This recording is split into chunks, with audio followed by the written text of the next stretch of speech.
आप सुन रहे हैं माँ मैथिली म्यूजिक की प्रस्तुति। म्यूजिक डायरेक्टर डीजे राहुल बाबू, कुशेश्वर बाजार, कुशेश्वर बाजार, कुशेश्वर बाजार।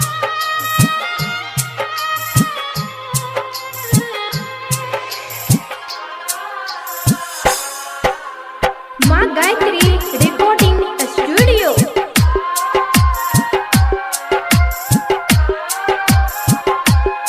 अपन पियावा संग ने बैठी है बरमाला के स्टेज पे गे जान।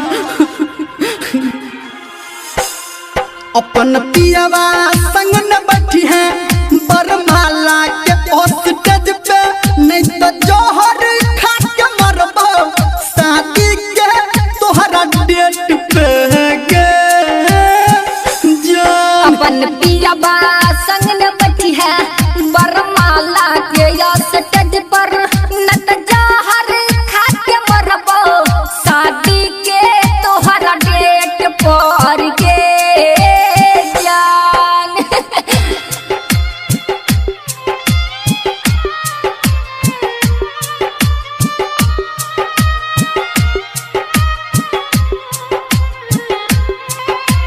डीजे राहुल बाबू,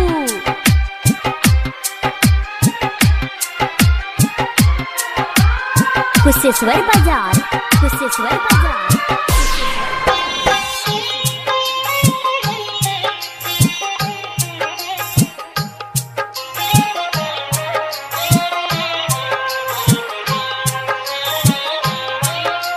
हमारा तू दिल से हटे बही मांग में से नूरा सज बही पागल, तू हमारा बना के जब ही की जान गे, जब ही की जान गे। जब पियावा घर चढ़ी के तू गोली तकी है नहीं हमरा ओरी, सुन ले हमर जान गे, सुन ले हमर जान गे। शादी के लहब वीडियो डली है नहीं जानू नेट पे, नहीं तो जोहर खा के मरबो शादी के तोहरा डेट पे गे जान।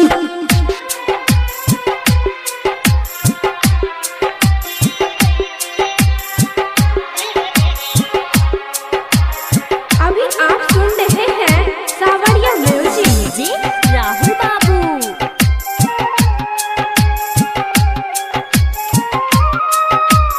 कुशेश्वर बाजार, कुशेश्वर बाजार। तोरा पे रहो आशा झूठा, तू दिल ही दिलासा गम के चढ़ेल तू नशा, सुन ले हमर जान गे, सुन ले हमर जान गे।